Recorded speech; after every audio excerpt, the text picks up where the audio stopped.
السلام عليكم ورحمة الله وبركاته. ازيكم عاملين ايه؟ يا رب دايما تكونوا بخير. الفيديو ده مهم لان انا هشرح لك فيها 3 مراوح اقل من 1000 جنيه وممتازين جدا جدا جدا جدا جدا جدا.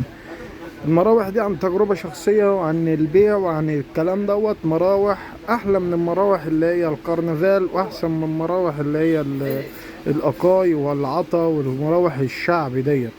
اقل من 1000 جنيه وبنفس سعر الشعبي وحاجة كويسة.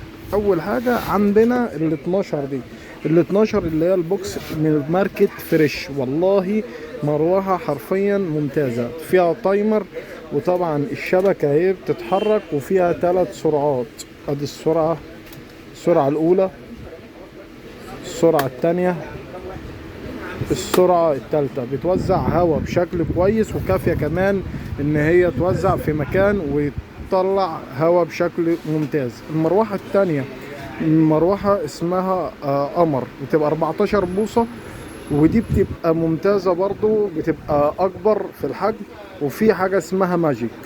المروحة ال 12 ديت ب 590، القمر اللي هي ال 14 بوصة ب 800 جنيه، الماجيك ب 750 جنيه، والستاند منها ب1185، والستاند التانية ب1040 جنيه. ولو عوزت أي حاجة اكتب لي في الكومنتات. سلام.